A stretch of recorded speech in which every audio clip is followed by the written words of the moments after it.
स्वरों का वर्गीकरण पढ़ रहे थे ना।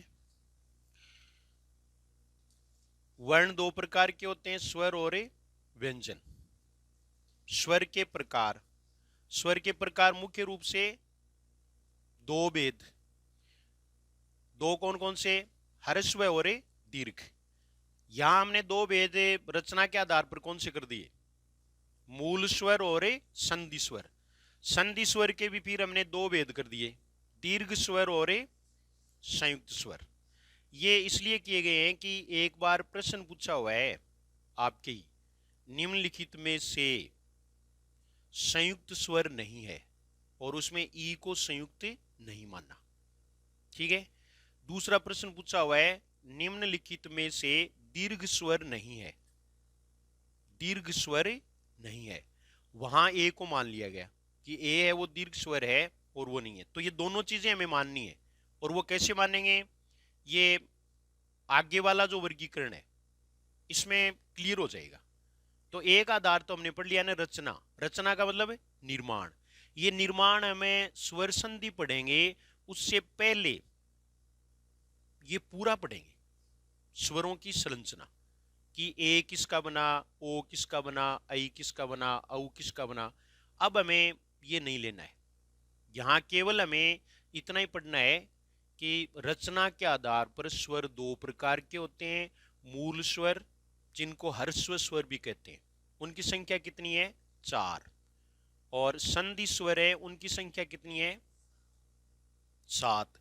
7 में से 3 है वो दीर्घ स्वर हैं और 4 हैं वो संयुक्त स्वर हैं। यहां हम दीर्घ स्वर और संयुक्त स्वर में अंतर कैसे करेंगे? कि दीर्घ स्वर है वो हमने लिए जैसे आ, बड़ी ई और बड़ा ऊ, ये तो समान स्वरों के योग से बने हैं। ये देखिए यहाँ पे कि हमने ये लिया, तो ये आ है वो ए का दीर्घ रूप है, इसलिए इसको दीर्घ कहा गया है। दूसरा देखो, ये है ये ई, ये दीर्घ है, इसका मतलब उसका छोटा भी है। भाई आप यहाँ कहते हैं कि इनको बड़ो भाई है, इनको मतलब इनको छोटा भाई भी है, तो बड़ा तो उसको ही कहना चाहिए जिसका छोटा भी हो। ये सही है ना? जैसे मैं ये कह दूं कि आई है या ए है वो दीर्घ है, तो बताओ ए का छोटा भाई कौन है? नहीं आएगा ना उत्तर। तो मूल रूप से दीर्घ इनको ही मानना है। हमें एक फायदा और होगा, और वो क्या होगा कि हम संधि है वो इनको दीर्घ मान करके ही पूरी कर सकेंगे, सीख सकेंगे। अगर हमने आई और ए को दीर्घ मान लिया और हमारे दिमाग में बैठ गया तो दिक्कत हो जाएगी, क्योंकि दीर्घ संधि में यही 3 मात्राएं होती हैं, आ, बड़ी ई और बड़ा ऊ। तो इनको ही दीर्घ मानना है, आ, ई और बड़ा ऊ। अब इसमें भी हम कह सकते हैं कि ऊ ये दीर्घ है तो इसका ह्रस्व रूप छोटा ऊ है ना। तो ये हमेशा ध्यान में रखो कि जो बड़ा होगा तो उसका छोटा भी होगा। ये किसी भी रूप में आया हो, चाहे आप, जैसे आपने संगीत में सुना है कि बड़े गुलाम अली खां और छोटे गुलाम अली खां, ये हो गया ना। तो बड़ा होगा तो छोटा भी होगा। ऐसे तो हम भी पढ़ते हैं भाई, फिल्म का नाम है तो बड़ो करे तो छोटो भी करना पड़ेगा। हाँ हाँ, बड़े मियाँ छोटे मियाँ, तो बड़ा होगा वहां छोटा भी होगा। इन शब्दों का मतलब ही ये होता है कि दूसरा कोई है, तभी तो ये तुलनात्मक शब्द है। यहां आ, ये ए का बड़ा रूप है, ये छोटी ई का और ये छोटे ऊ का, ये हो गया ना। ये परस्पर है वो समान स्वर कहलाते हैं। इनको क्या कहते हैं? समान स्वर। समान स्वर में तो प्रश्न आ जाए नहीं तो हम कर सकते हैं, और ये हम दीर्घ संधि में पढ़ेंगे, वो भी हम बाद में लेंगे। जैसे ये देखो आप, ये री है वो छोटी है, ह्रस्व मान लो, अपन तो देसी भाषा में पढ़ रहे हैं पूरा। ये देखिए आप, ये बड़ी, हिंदी में बड़ी री है, इसको स्थान वर्णमाला में नहीं दिया गया, केवल ह्रस्व को ही या मूल री को ही स्थान मिला है। ये किसके आधार पर हुआ? रचना के आधार पर। अब अगला आधार लिखो आप,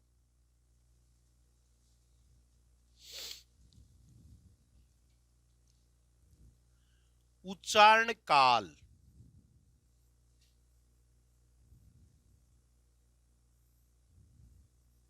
उच्चारण काल के आधार पर, उच्चारण काल यानी अवधि, उच्चारण काल के आधार पर स्वरों के भेद।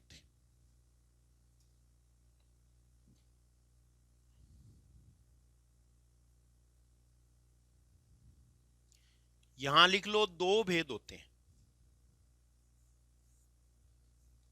ह्रस्व और दीर्घ। काव्य शास्त्र में भी इन दोनों की हमें जरूरत पड़ेगी। काव्य शास्त्र में ह्रस्व है, इसको क्या कह देते हैं, लघु, ये लघु वर्ण है। और ये क्या है, गुरु वर्ण है। गुरु को क्या कह देते हैं, बड़ा। ह्रस्व और दीर्घ। यहां अब दूसरी बात है, यहां किससे मिलकर बने इसका मतलब नहीं है। यहां उच्चारण काल यानी समय, जिसमें समय कम लगता है वो तो क्या है, ह्रस्व है। और जिसमें ज्यादा लगता है वो क्या है, भी थोड़ा समय लगेगा वो तो ह्रस्व हो गया, और बड़ा समय लगे ज्यादा लगेगा वो क्या हो गया, बड़ा हो गया, दीर्घ हो गया। तो ये देखिए, ह्रस्व वो के वो तीन है या चार है। देखो, ए ई उ और री, ये चार है, ये ह्रस्व हो गए ना। बच गए वो सारे के सारे दीर्घ हैं। यहां सारे के सारे क्या आएंगे, दीर्घ आएंगे। ये देखो आप, आ, बड़ी ई, बड़ा ऊ, ए, आई, ओ, औ, ये सात, ये दीर्घ स्वर माने जाएंगे। अब तो थोड़ी मुश्किल हो गई कि किसको तो दीर्घ माने और किसको नहीं माने, कि ए और आई को हम क्या माने। यहां में दो तीन प्रश्न सोल्व करने पड़ेंगे, ये कभी भी एक साथ नहीं देंगे, दे ही नहीं सकते। दीर्घ स्वर अगर मान लीजिए आधार लेकर के पूछ लें तब तो कोई दिक्कत ही नहीं है। यहां प्रश्न लिखो, पहला प्रश्न लिखिए, निम्नलिखित में से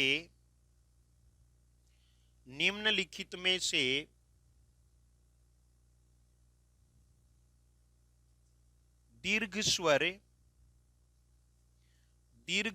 नहीं है। निम्नलिखित में से दीर्घ स्वर नहीं है। प्रश्न क्या है, दीर्घ स्वर नहीं है।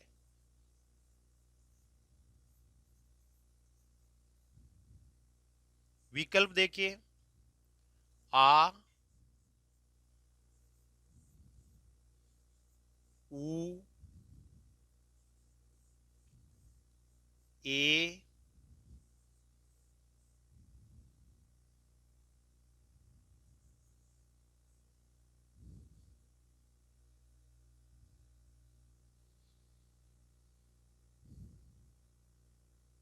इस प्रश्न में हमें कोई दिक्कत थोड़ी आई, नहीं आएगी ना। कौन सा होगा उत्तर, कितने नंबर वाला, 4 नंबर वाला, क्योंकि कोई दिक्कत नहीं। यहां ए को दीर्घ मान लिया गया, ये उच्चारण काल के आधार पर है, अंडरस्टूड है, हो गया। यहां हमें इसका उत्तर क्या कर देंगे, ये कर देंगे, हो गया ना। अब दूसरा प्रश्न लिखो, दीर्घ स्वर है, दीर्घ स्वर है।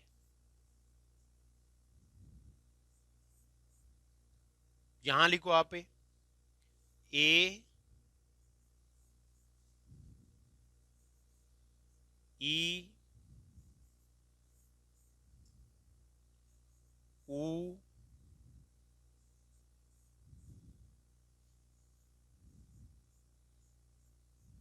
औ।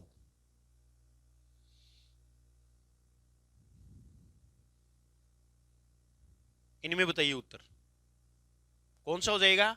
हाँ, क्योंकि ए को उत्तर मानेंगे तो इसको ही मानना पड़ेगा। इसका मतलब है इन्होंने समान स्वरों से मिलकर जो दीर्घ मात्रा का निर्माण करने वाला स्वर है उसको ही दीर्घ माना है। हमें पेपर सेटर है उसकी केमिस्ट्री के अनुसार चलना है। हमें कोई मतलब नहीं है कि उस किताब वाला सही है या उस किताब वाला सही है, हमारा प्रश्न सही होना चाहिए, और वो इस तरीके से हो जाएगा। तो यहां उत्तर कौन सा हो जाएगा? 3 नंबर। ये हो गया। ये बात समझ में आई नहीं? ये बात आप समझ रहे हो? ये यहां कहने का मतलब है कि देखो, ए को मानेंगे तो औ को भी मानना पड़े, 3 हो गए दीर्घ अपने अनुसार। तो ये ए हो गया, ऊ भी हो गया और औ भी हो गया। इसका मतलब है इन्होंने दीर्घ स्वर किसको माना है? वो जो पहले हमने सबसे पहले 3 लिए थे ने, कौन कौन से? आ बड़ी ई और बड़ा ऊ, उनको ही दीर्घ माना है। तो ये कॉमन सेंस का प्रश्न होता है। आप इसमें खुद जो है वो सोचें, खुद सोच करके करेंगे। इसका मतलब है ए और औ ये दोनों हैं वो संयुक्त स्वर मान लिए, ये संयुक्त स्वर हो गए। भाई इसमें कंफ्यूजन की कहां जरूरत हो गई? 2 विकल्प तो देंगे नहीं। विकल्प है वो तो हमेशा एक ही दिया है। मैंने पूरा देखा है, पहले के जो पेपर हैं वो पूरे देखे हैं, तो उनमें कहीं भी इस तरह की कोई कंट्रोवर्सी नहीं है। ये कहीं भी नहीं है कि जैसे दीर्घ स्वर है और यहां उन्होंने इस तरह का जो है ना वो कुछ दे दिया हो कि ये नहीं दिया हो, ऐसा कहीं नहीं है। अरे एक और लिख लो प्रश्न, और वो देखते हैं कि आप कर पाते हो या नहीं कर पाते हो। वो कर दोगे इसका मतलब आप आगे वाला कर दोगे। प्रश्न यही है, दीर्घ स्वर है, दीर्घ स्वर है। ये सोच समझ करके उत्तर देना है, बोलना नहीं है किसी को।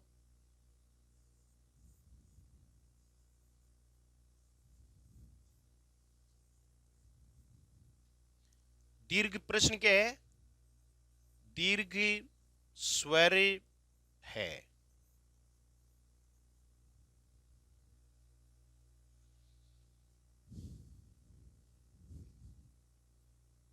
प्रश्न ही तो आना चाहिए हमें। या कोचिंग में पढ़ाने की सोच रखी है? या अपन तो कोचिंग में पढ़ाना है। हाँ, तो अब इसमें उत्तर कौन सा किया? कितने नंबर हो जाएगा? 4 नंबर।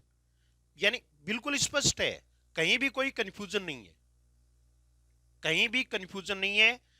आप इनको ये मान लें कि दीर्घ स्वर वास्तव में आ, बड़ी ई और बड़ा ऊ है, लेकिन ये अगर नहीं आए विकल्प में तो हमें ए ऐ ओ औ को भी उच्चारण काल की दृष्टि से दीर्घ मानना है। बस ये बात समझ में आई? और छोटी हैं वो 3 हो गए, 3 मात्राएं हैं, 3 स्वर हैं वो छोटे हैं।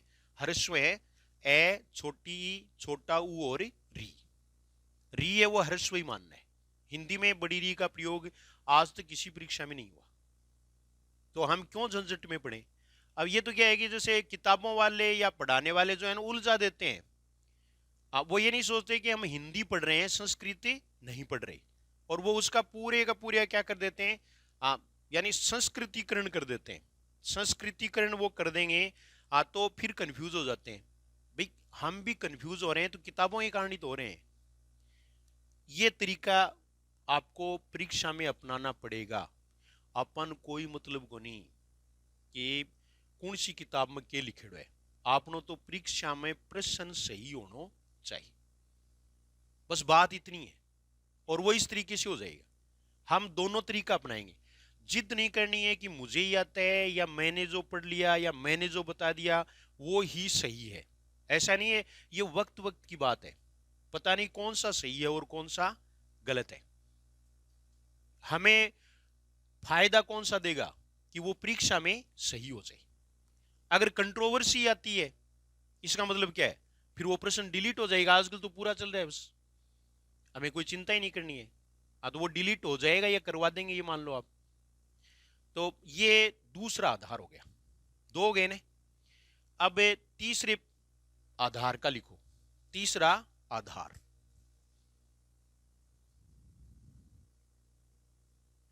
और इसमें आप लिख लो उच्चारण के आधार पर। कौन लिखा है? वो भी उच्चारण काल लिखा है। और यो केवल क्या है? उच्चारण।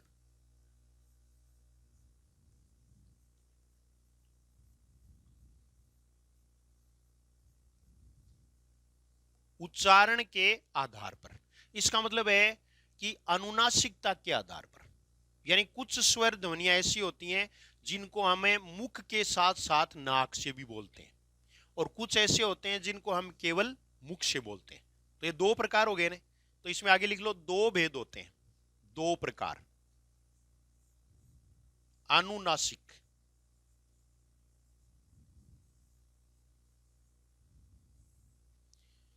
दूसरा है नीर, ये सही कैसे लिखोगे, निरानुनासिक या फिर निरनुनासिक? हाँ, रह ही आएगा क्योंकि ए की मात्रा है। तो ये देखिए आप निरनुनासिक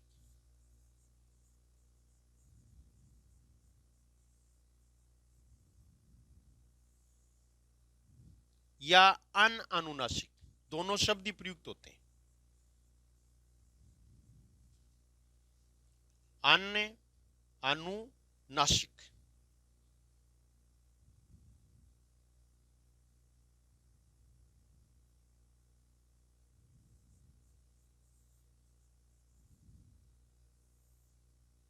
निरनुनासिक और अन्य अनुनासिक, ये दो भेद होते हैं। अनुनासिक में लिख लो पहले, अनुनासिक में डैश लगा के लिखें, इसमें लिखना पड़ेगा।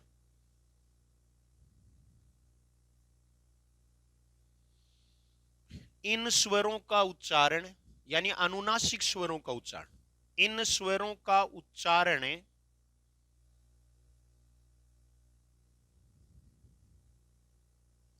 मुख के साथ साथ, मुख के साथ साथ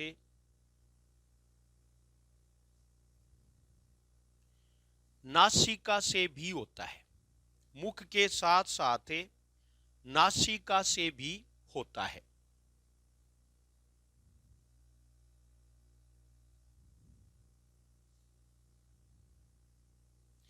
इनमें चंद्र बिंदु का प्रयोग किया जाता है, चंद्र बिंदु, चंद्र बिंदु का प्रयोग किया जाता है। ये चंद्र बिंदु, इसका प्रयोग है वो प्राय री में नहीं होता, बाकी सभी स्वर में होता है। लेकिन आपको ये ध्यान में रखना है कि सभी स्वर अनुनासिक होते हैं, ये ध्यान में रखना है। ये नहीं है कि सारे स्वर है वो अनुनासिक नहीं होते, अनुनासिक सारे स्वर होते हैं। दूसरा लिख लो, फिर दोनों में अंतर कर लेंगे। जैसे उदाहरण लिख लो, जैसे ए के ऊपर लगा दो आ। अब ये बड़ी ई है, इसका क्या करें, हाँ, यानी ये शिरोरेखा हो गई ना, शिरोरेखा के ऊपर अगर मात्रा आती है तो फिर वहां चंद्र बिंदु के स्थान पर भी बिंदी लगती है, अनुस्वार का ही प्रयोग होता है, चंद्र बिंदु का नहीं होता, वरना थोड़ी विकृति आ जाती है। तो ये हो जाएगा। ये सारे लिखे जा सकते हैं, री को छोड़ करके आपको सारे लिखने हैं, सभी स्वर हैं वो ऐसे होंगे, ठीक है। फिर लिख लो निरनुनासिक या अनुनासिक। निरनुनासिक में एक बात लिखो,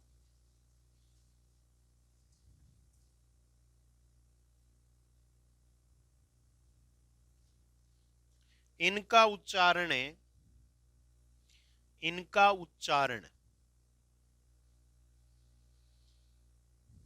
केवल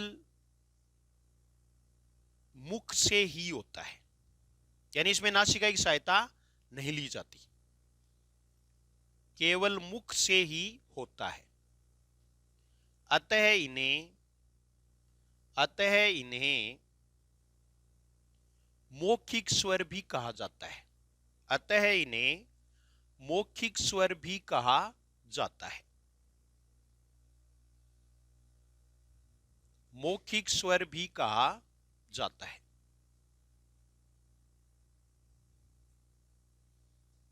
सभी स्वर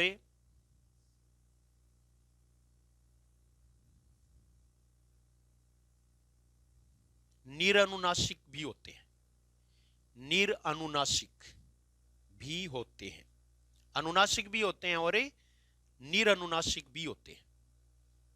जैसे ए, या ए, ये सारे के सारे आ गए।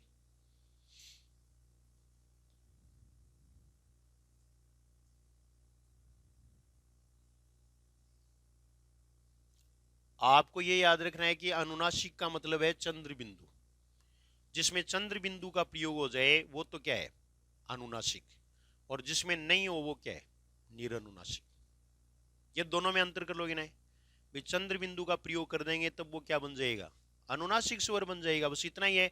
दो आप देख सकते हैं, देखिए एक तो ए ऐसे लिखते हैं, एक ए में हम क्या लगा दें, चंद्र बिंदु, ये देखो आप, तो ये ए तो क्या है, निरनुनासिक, और ये क्या है, अनुनासिक।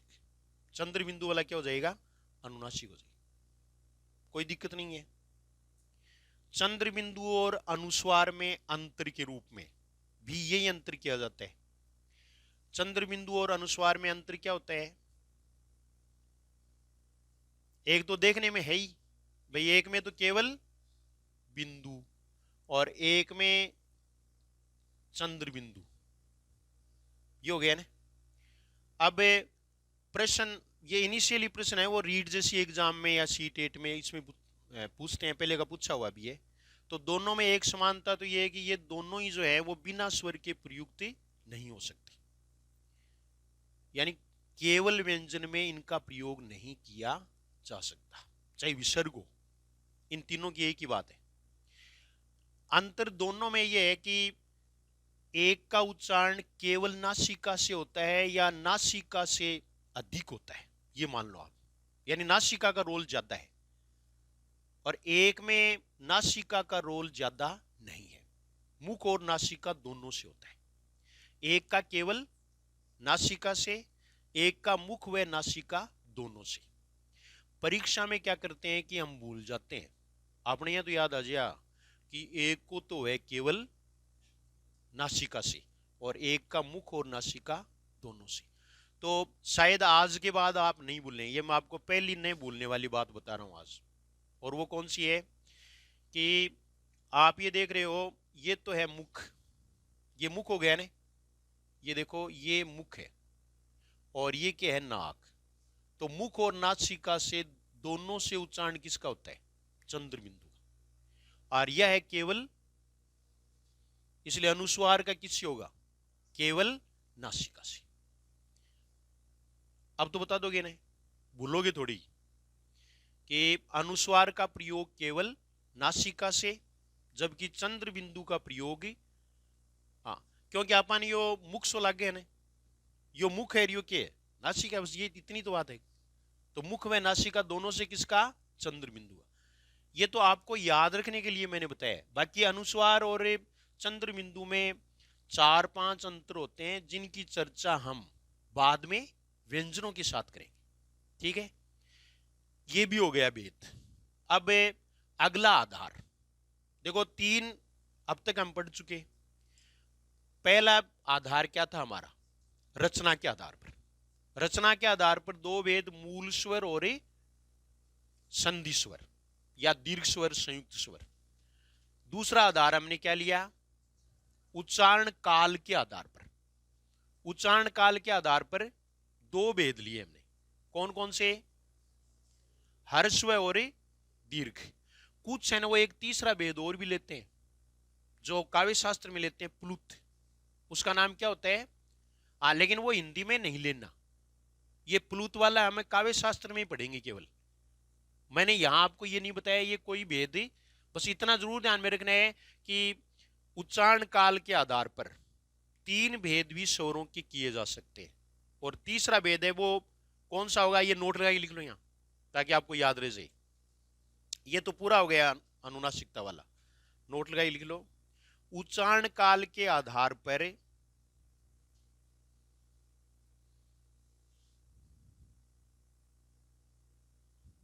स्वर का तीसरा भेद प्लुत को माना जाता है।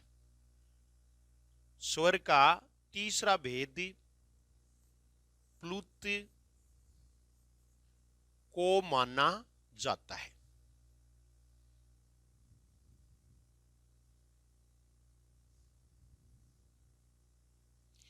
जिसका प्रतीक चिन्ह भारतीय अंक 3 होता है, जिसका प्रतीक चिन्ह भारतीय अंक 3 होता है। जैसे ओम लिखते हैं ना अपन, हाँ ओम लिखते हैं तो वैसे लिखते हैं।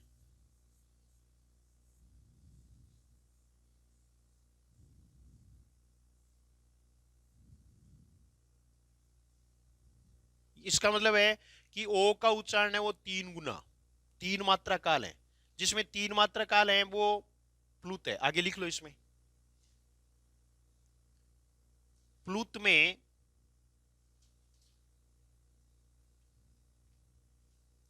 उच्चारण में 3 मात्रा काल का समय लगता है। उच्चारण में 3 मात्रा काल का समय लगता है, यानी ये त्रिमात्रिक होता है। बाकी काव्य शास्त्र में पढ़ लेंगे, व्याकरण में इसका कोई रोल नहीं है। बस इतना है कि हमें पता होना चाहिए कि प्लुत होता है, और प्लुत है वो उच्चारण काल के आधार पर है, और ये स्वर का ही एक भेद माना गया है। ठीक है, अब अगला लिख लो। आपने ये देखा होगा कि जब भी हमें उच्चारण करते हैं तब जीवा का अहम रोल होता है। जीवा का उच्चारण स्थान तो इसके बाद पढ़ने हैं, पहले हमें प्रकार पढ़ने हैं। तो जीवा है, मान लीजिए हमारे जीव ही नहीं है तो हम कोई भी उच्चारण वो कर ही नहीं पाएंगे, नहीं कर पाएंगे नहीं। जीवा में क्या होता है कि जैसे आप उच्चारण करोगे ई का उच्चारण करोगे तो जीभ है उसका आगे का भाग है वो सक्रिय रहेगा। अगर आप किसी बच्चे की आगे से जीभ पकड़ लें तो वो ई का उच्चारण नहीं कर पाएगा। या आप अपनी पकड़ के देख लो, चाहिए ई, घर बैठे वो तो पकड़ के देख ही सकते, कोई देख नहीं रहा है। हाँ, तो आराम से जीभ पकड़ के देखोगे तो ई का उच्चारण नहीं होगा, क्योंकि ई का उच्चारण है वो जीवा के आगे के हिस्से से होता है। अगर आप बच्चा है उसकी पेन से बीच में जीभ को दबा दें, क्योंकि अपन सब सारा प्रयोग आप क्या पर करा, बच्चे पर ही करा, और कोई पर तो जोर चल नहीं भी, दादा पर तो कर कौन से कहा, अगर भी हालत चल रही तो हाँ, वरना तो कर सकते हैं। या सास ससुर पर करेंगे, नहीं करेंगे ने। हाँ, तो अब बीच में दबाएंगे तो ए का उच्चारण नहीं होगा, चाहे आप करके देख लो, क्योंकि ए के उच्चारण में जीवा का बीच का भाग है वो हिस्सा लेता है, और ऊ का उच्चारण है वो होता है जीवा के पीछे के हिस्से से। पीछे का हिस्सा दबा लोगे तो ऊ का उच्चारण नहीं होगा, नहीं होगा ने। जीवा के भाग के आधार पर स्वर भी 3 प्रकार के होंगे। कोई भी वस्तु है या समयावधि है या पाठ्यक्रम है, हम मोटे रूप से उसको 3 भागों में बांटते हैं। 3 भागों में बांटना है। हिंदी साहित्य के इतिहास के भी मोटे तो 3 ही होते हैं, बस बीच वाला है ना वो थोड़ा बड़ा हो गया, इसलिए हमने 2 भाग कर दिए, पूर्व मध्यकाल और उत्तर मध्यकाल। बाकी थे भाग तो 3 ही होते हैं। कोई भी वस्तु है उसका भी एक तो आगे का भाग है, एक पीछे का भाग है, एक बीच का भाग, यही तो है। तो यही इसमें किया गया। अब आगे आप लिख लो, जीवा की सक्रियता के आधार पर।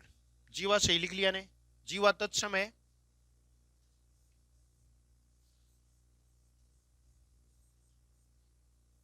जीव में जी बड़ी आती है, जीव है वो तद्भव है।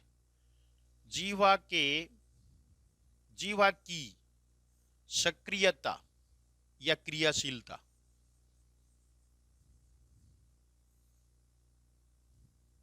के आधार पर, कुछ है ना वो ये भी कहते हैं कि जीवा के भाग के आधार पर, तो वही है कि कौन सा भाग सक्रिय रहता है। जीवा की सक्रियता या क्रियाशीलता के आधार पर स्वर 3 प्रकार के होते हैं। अग्र स्वर,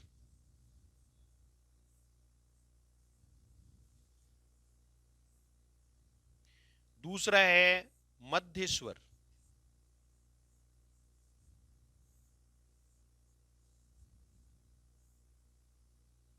तीसरा है पश्च स्वर। पश्च मानी पीछे, अग्र का मतलब आगे, अग्र का विलोम ही पश्च होता है।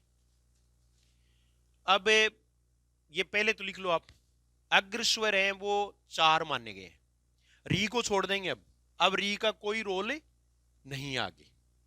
तो ये देखिए आप अग्र स्वर हैं वो 4 हैं, ई, बड़ी ई, ए और आई। री को अवॉइड करना है।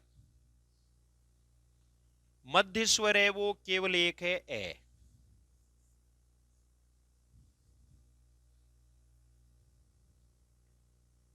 बच गए वो सारे क्या है, पश्च स्वर हैं। बचे हुए स्वर आ, दोनों ऊ हैं, छोटा भी और बड़ा भी, ओ और औ। यानी अब हमें 10 का ही विश्लेषण कर रहे हैं। अगर आगत स्वर को लेंगे तो वो इसमें आ जाएगा, ओ इसमें आ जाएगा, ओ। ओके। जो ही हम ई का उच्चारण करेंगे तो जीवा का आगे का भाग है वो सक्रिय रहेगा। जैसे ई, इन तेइयां भी समझ सको कि आप ई बोलांगा ना जीव आगू कलडी हो, इसका मतलब सक्रियता उसको ही कहते हैं। हो गया ना। दूसरा है ना, यानी उसमें स्टिफनेस आएगी। दूसरा देखो आप उच्चारण करोगे ना ऊ, तो ऊ है वो जीवा पीछे जा रही है ना, पीछे सिकुड़ रही है, और पीछे का भाग है ना वो सक्रिय होगा। और हम अगर उच्चारण करेंगे ना ए, बीच में से बोल के देख लो चाहिए आप। हो गया ना ये। लेकिन अब परीक्षा में आप बोल बोल के थोड़ी देख वो करांगा या देखोगा, हाँ नहीं, इतना टाइम भी नहीं मिलेगा और बठियापन भी दिन बोली भी को नहीं आओगी। हाँ बोलांगा तो कहीं और हाँ ये तो होगा ही कि क्योंकि परीक्षा है वो चीज ही ऐसी होती है। लेकिन हिंदी में सब आसान हो जाएगा अगर आप रेगुलरली पढ़ते रहेंगे तो कॉन्फिडेंस ऑटोमेटिक ही आ जाएगा, कोई दिक्कत नहीं होती है। ये आप देख रहे हैं इनमें देखो एक क्लासिफिकेशन भी किया हुआ है हमारे प्रसिद्ध व्याकरण यानी व्याकरण आचार्य कामता प्रसाद गुरु ने स्वरों का वर्गीकरण पुल्लिंग और स्त्रीलिंग में भी किया। उन्होंने 5 स्वर स्त्रीलिंग माने, 2 ई छोटी और बड़ी, ए, आई और री। री को हम यहां ले नहीं रहे हैं, री को तो हमने अवॉइड कर दिया। वो क्लासिफिकेशन उसका उतना ही था क्योंकि वो अन्य कोई स्वर वो बनाने वाला नहीं है। अब ये देखो, अब स्त्रीलिंग बच्ची कौन 4, ई, ए, आई। आजकल समाज में आपकी क्लास में देख लो चाहिए आप, आगे कौन है, स्त्री आगे है या पुरुष? स्त्री है ना, तो स्त्रीलिंग स्वर है वो है अग्र स्वर। इससे आपका प्रश्न सही हो जाएगा। स्त्रीलिंग स्वर क्या है? तो ये ई और ए आई भय भी करके देख लो। आप कोई पुरुष है तो आप क्या कहेंगे ओ, ठीक है ना, और स्त्री है तो क्या है ए। भाई अपन भाषा में भी तो बोलते हैं ए छोरी, हाँ तो ए का प्रयोग करेंगे। अब ए छोरा थोड़ी कर देगा, ए छोरा थोड़ी कर देगा, आगे ओ छोरा। इसका मतलब क्या है, ओ तो हम किस में प्रयुक्त करते हैं, पुल्लिंग में करते हैं ना, और ए का प्रयोग स्त्रीलिंग में। हो गया ना। तो ये लेकिन अब समाज में आगे कौन हो रही, स्त्री आगे ही हो रही ने। हाँ तो स्त्रियां हैं वो आगे हैं, पढ़ने में भी आगे हैं, कोचिंग ले में तो इतनी जाना है भाई कोचिंग लेने में आगे ही, क्योंकि इनकी संख्या ज्यादा रहती है। हाँ तो जो भी है, तो ये दोनों ई और ए और आई ये क्या है अग्रस्वर, और ये पश्च स्वर है। मध्य स्वर ए, मध्य स्वर याद रखना आपको कि ए है वो क्या है मध्य स्वर। यानी सो क्या में नेता मान लो, नेता नांगली जो भी है, सो क्या में आगे क्या है ए, से के बीच में क्या लाते हैं ए, तो ए है ना वो से के बीच में ही है, ए बीच में। स्त्रीलिंग स्त्रियां आगे, पुरुष पीछे, ये तीनों आपको ध्यान में रखने। अब शायद आपको परीक्षा में याद रह जाएंगे, अब तो रह जाएगा नहीं याद। ये एक भेद हो गया। अब फिर अगला लिख लो, अगला आधार लिखो।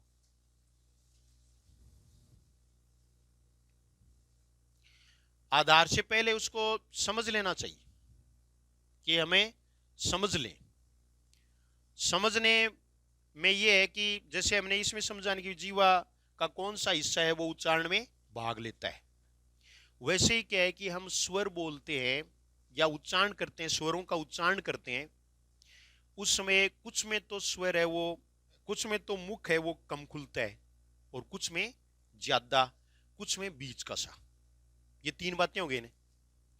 आप गले के डॉक्टर के पास जाओगे या दांतों के डॉक्टर के पास जाओगे, या आपको जीभ दिखानी है या गला दिखाना है, जीभ तो नहीं गला, तो डॉक्टर है वो आपको क्या कहेगा कि भाई कौन सी आवाज करो, आ की।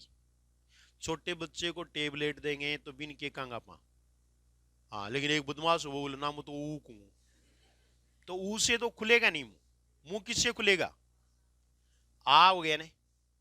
दूसरा है कि एक तो हमने बोला आ, तो आ में जितना मुंह खुलता है उतना किसी भी स्वर के उच्चारण में नहीं खुलता, एक बात। दूसरा है अगर हम उच्चारण करेंगे ऊ तो मुंह को बंद करते हैं, बंद ही करेंगे ना। बड़ा ऊ है उसका उच्चारण करेंगे, उससे ज्यादा अगर मुख बंद कर लेंगे तो आवाज निकलेगी नहीं। इसका मतलब वो स्टैंडर्ड वोवेल है, वहां एक रेखा हो गई, स्टैंडर्ड रेखा, कि उससे ज्यादा अगर आप मुंह बंद करोगे इसका मतलब है उच्चारण नहीं होगा। आ का भी यही है, बहुत ज्यादा मुंह फाड़ दोगा, हाँ, तो आ का उच्चारण भी नहीं होगा। ये हो गया ना, ये स्टैंडर्ड हो गया। तो मुंह है खुलने के आधार पर, कुछ में बीच का सा रहेगा, जैसे ए ज्यादा भी नहीं खुला और कम, यानी बहुत ज्यादा कम भी नहीं है, तो ये बीच का सा हो गया। ऐसे ही ओ में भी बीच का है, औ में भी बीच का है। ये मुख है ना वो दो प्रकार से खुलता और बंद होता है। जैसे ये गेट है, ये भी दो प्रकार से होगा ना, तो ये गेट है इसको तो हम ऐसे बंद कर रहे हैं, ये गेट ये ऐसे भी हो सकता है, ऐसे नहीं होता क्या, ऐसे भी तो होता है ना। तो हमारा मुंह है इसको आप एक गेट यानी फाटक माने, अब उसको बंद करेंगे तो हम ऊ में बंद करते हैं, वो तो ऐसे करते हैं, जैसे हम करेंगे ऊ, ये बंद हो गया ना। ई में भी है, हाँ, ई में हमें पता नहीं चलता है, ई में भी क्या है, ई में बंद नहीं आना है यू, जैसे ई, इसका मतलब बीच में स्पेस है वो ज्यादा नहीं है। कहने वाले ई है वो क्या है, स्त्रीलिंग है या पुल्लिंग,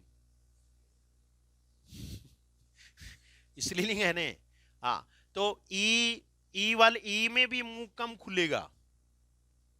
आपने तो ये ध्यान रखना है कि ई और ऊ ये दोनों ही क्या होते हैं, बंद, दोनों में ही बंद होता है। तो पहले लिख लो आप, बस इसमें वोकेबलरी में अंतर और कोई अंतर नहीं है। इसमें लिखो मुंह है खुलने के आधार पर, स्वरों के भेद,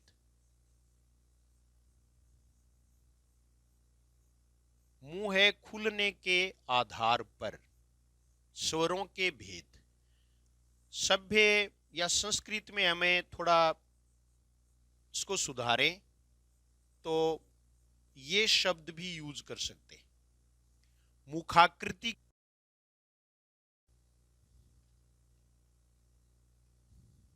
ये पूरा जो अपना होता है ना इसको चेहरा कहते हैं, और जगह वहां पर रोटी खावाने वो क्या हुआ है, मुख, उससे मतलब है यहाँ, वो तो पूरा का पूरा आंख नाक सो क्या है, वो तो क्या हो गया, चेहरा हो गया वो तो।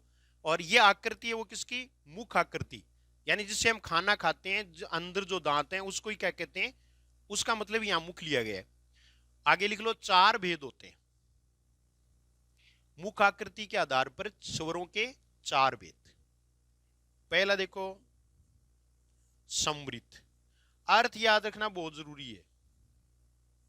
समृद्ध दो तय आएंगे, समृद्ध का अर्थ याद रख लो आप, बंद, समृद्ध बंद। दूसरा देख लो अर्ध समृद्ध, अर्ध दोनों ही सही माने गए, ध के ऊपर भी और इसमें भी, अर्ध समृद्ध। तीसरा है विपरीत,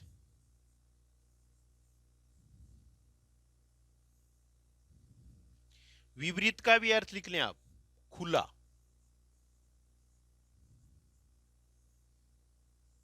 अर्थ याद रखना जरूरी है, समृद्ध का अर्थ तो बंद है और विपरीत का अर्थ क्या है, खुला।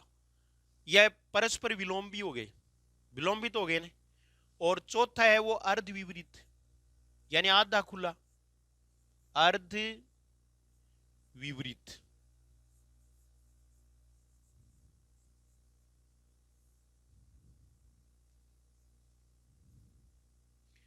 ये चार हो गए। अब वो जो 10 स्वर है वो हम इन चारों में बांटेंगे।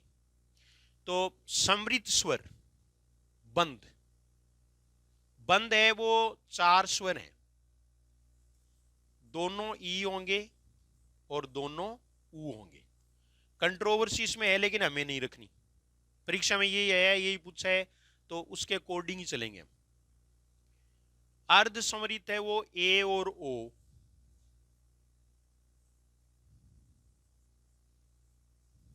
ये अर्ध समृद्ध, ये ओ है,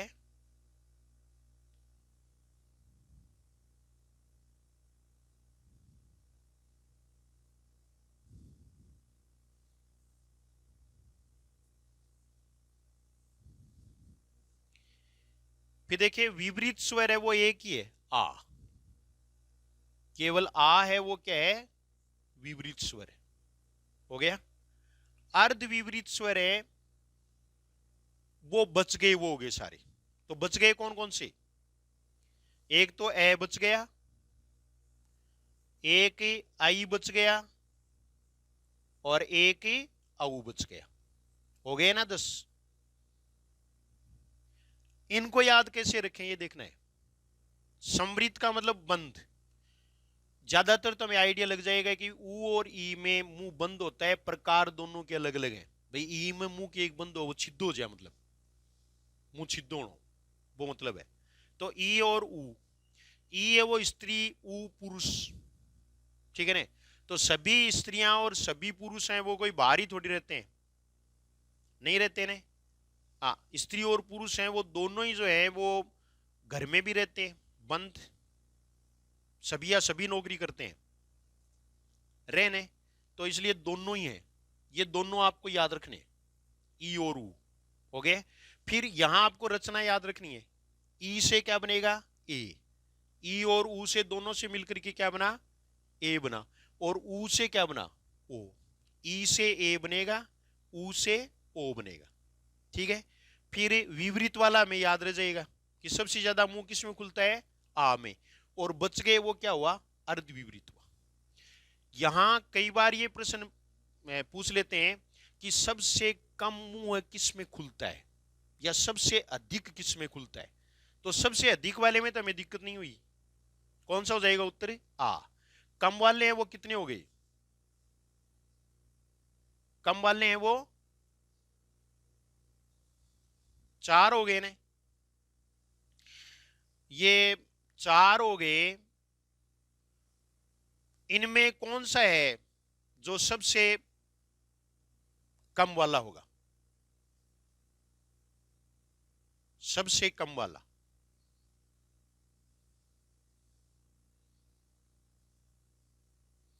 कौन सा होगा,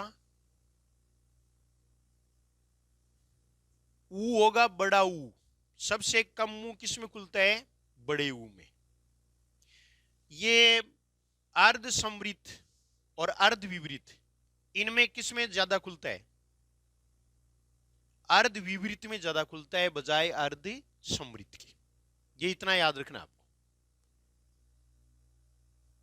अर्ध समृद्ध और अर्ध विपरीत, तो उसमें वो ज्यादा रहेगा।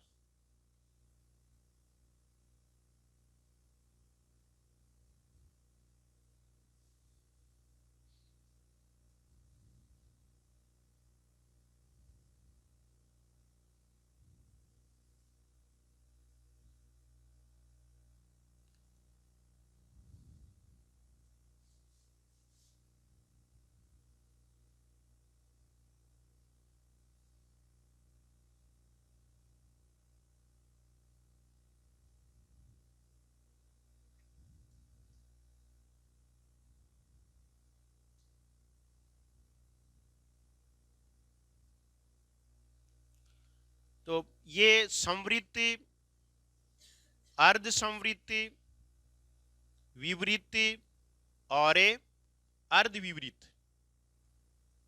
ये सारे हमें देखने हैं। तो समृद्ध स्वर है उसमें मुख सबसे कम खुलता है, विपरीत में सर्वाधिक खुलता है, अर्ध विपरीत में विपरीत से कम खुलता है, लेकिन अर्ध समृद्ध से अधिक खुलता है।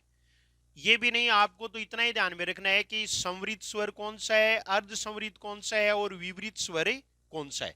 तो विपरीत स्वर कौन सा है, आ। समृद्ध स्वर कौन से हैं, दोनों ई और दोनों ऊ। और अर्ध विपरीत कौन से हैं, ए, ऐ और औ। अर्ध समृद्ध कौन से हैं, ए और ओ।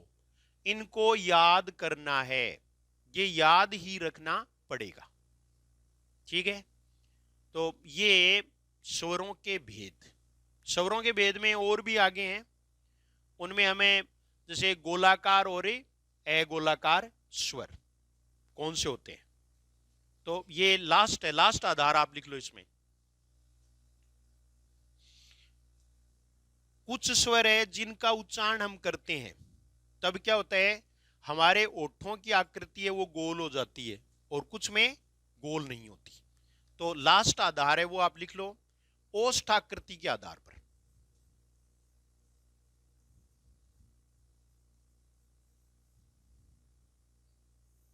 ओष्ठाकृति के आधार पर,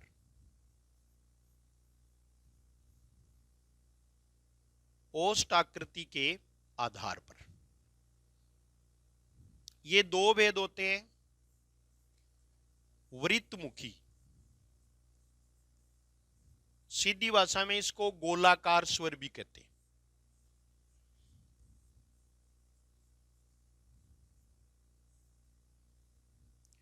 दूसरा है अवृत्तमुखी,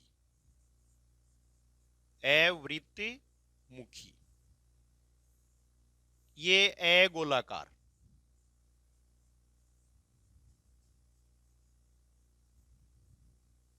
ये दो भेद है जो बहुत आसान है। जिन स्वरों के उच्चारण में ओठों की आकृति गोल हो जाती है वो तो गोलाकार या वृत्तमुखी है, और जिनमें गोल नहीं होती वो क्या है, अवृत्तमुखी है। गोल आकृति है वो चार स्वरों के उच्चारण में होती है, और ये हमें प्रैक्टिकली करके देख सकते हैं। जैसे हमें बोलेंगे तो ऊ में होगा ना, ये देखो ऊ, बड़ा ऊ, ओ और औ। ये आगत स्वर है वो भी इसमें लिया जा सकता है। आगत स्वर उसमें भी आकृति क्या होगी, गोल ही होगी। ऊपर बोल लगाते हैं ना अर्धचंद्र, और बच गए वो सारे के सारे क्या हैं, हाँ। तो ए हो जाएगा, आ हो जाएगा, छोटी ई, बड़ी ई, ए और आई। ये है गोलाकार है, ये ए गोलाकार। तो स्वरों के भेद हमने पूरे पढ़ लिए। स्वरों के भेद में कोई भी आपका प्रश्न हो, कोई क्वेरी हो तो आप पूछ सकते हैं, किसी भी परीक्षा के लिए पूरा सही है। अब इसमें से हमें प्रश्न आते हैं कि नहीं आते हैं वो एक बात है। तो प्रश्न के रूप में, अभ्यास के रूप में देखिए, आप अभ्यास करेंगे। अब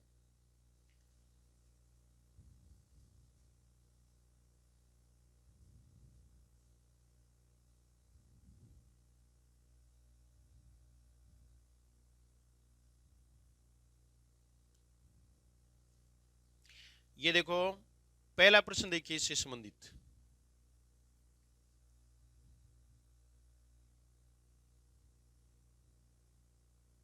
पहला प्रश्न, पहला प्रश्न है वो, ये अन्य जो परीक्षा है ना उसके, ये सेकंड ग्रेड में स्वर पर केवल एक ही प्रश्न आया हुआ है, बाकी सारे के सारे हैं वो किससे संबंधित हैं, सारे प्रश्न हैं वो अन्य परीक्षाओं से संबंधित हैं। ये देखिए आप, हिंदी वर्णमाला में मूल स्वर कितने हैं, उत्तर देते जाओ आप। कितने हैं, 4। चलो पहला प्रश्न आपको आ गया।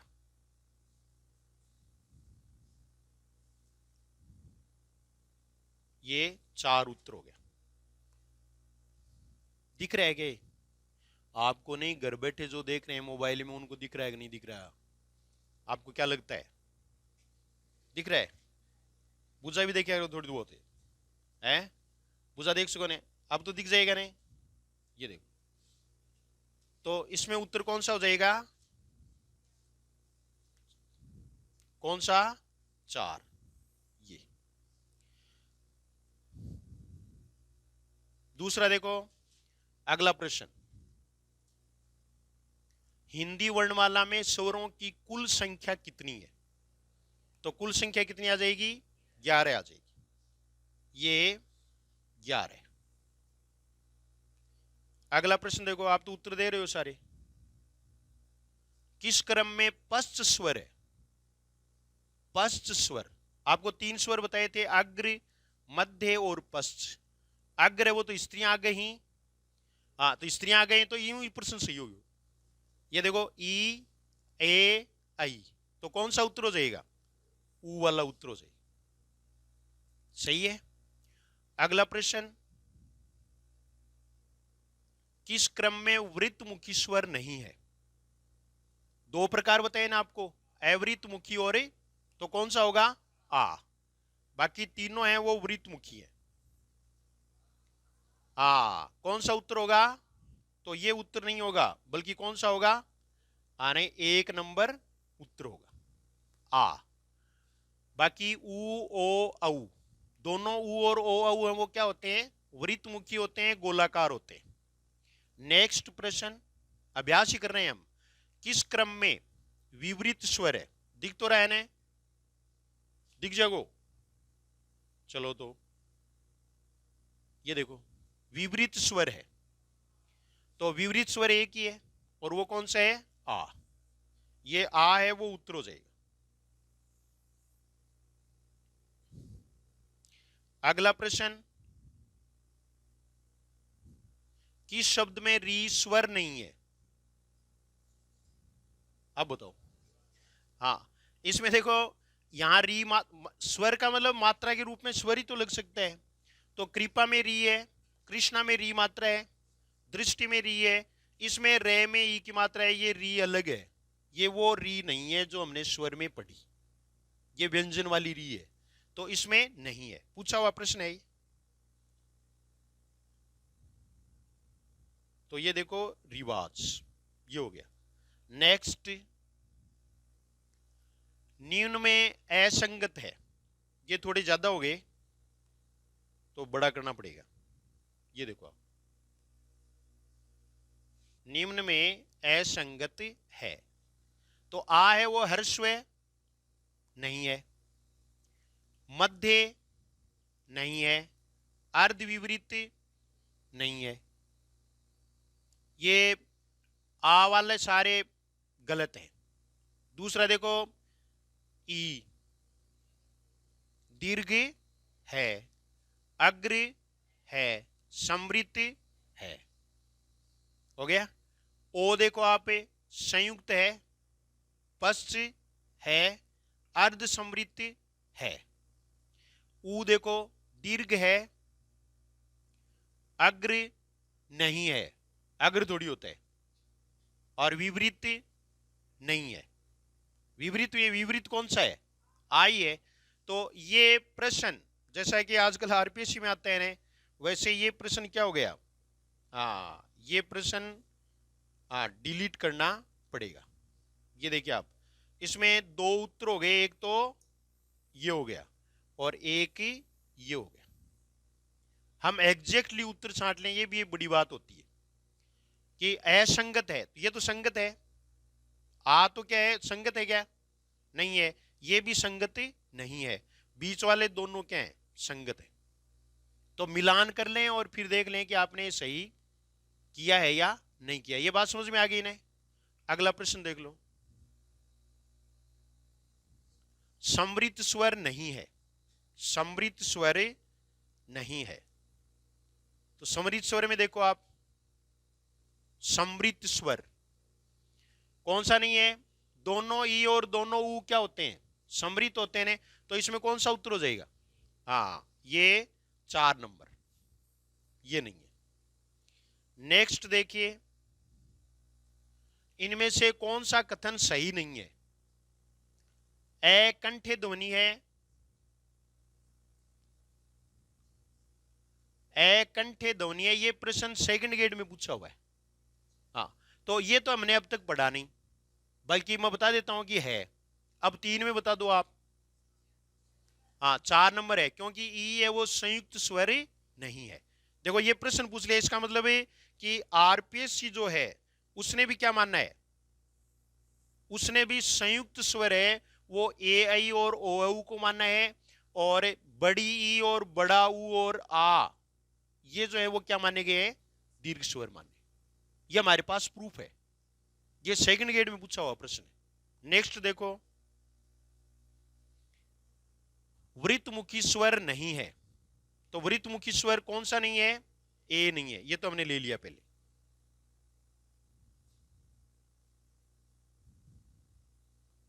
तो इसमें ए नहीं है, ये वृत्तमुखी, ये ए नहीं है। अगला देखो, वर्ण के संबंध में असंगत कथन है, वर्ण के संबंध में असंगत कथन। लघुतम वाग ध्वनि को वर्ण कहते हैं, ये बहुत अच्छा प्रश्न है। लघुतम यानी छोटी वाक ध्वनि को वर्ण कहते हैं, ये बिल्कुल सही है, ये ध्यान में रखना है आपको, ये अच्छी किताब से प्रश्न है। दूसरा देखो, वर्ण को ध्वनि चिन्ह भी कहा जा सकता है, ये भी सही है। आपको ये तो लिखा है जिसका लिपि चिन्ह उपलब्ध हो। इसको आप ऐसे समझें कि जैसे ये देखो आप कि एक हमारे पास शब्द है और वो शब्द क्या है, इंच है। ये इंग्लिश में ऐसे लिखा हुआ है INCH। बोलो इसको क्या पढ़ेंगे, इंच। इसको क्या पढ़ेंगे, दोनों के पढ़ने में कोई अंतर है क्या, नहीं है ना, ये ध्वनि है। तो ध्वनि में अंतर नहीं है, लेकिन किस में अंतर है, लिपि चिन्ह में। ये देखो आप, ध्वनि चिन्ह में अंतर है, तो ध्वनि चिन्ह है, इसका मतलब वर्ण में अंतर है। यहां किस में अंतर है, वर्ण में। ये आई है, ये ई हिंदी वाला है, ये लिपि का भी अंतर है, ये रोमन लिपि है, ये देवनागरी लिपि है। ठीक है, तो ये बातें आपको ध्यान में रखनी है कि वर्ण को ध्वनि चिन्ह भी कहा जा सकता है। ये बात नहीं समझ में आई क्या, ध्वनि चिन्ह और दोनों में अंतर समझ गए। ध्वनि चिन्ह का मतलब है, ये देखो इंच और इंच, ये देखिए आप, हाँ, तो ये चिन्ह जो है वो अलग अलग हैं, तब ये वर्ण है।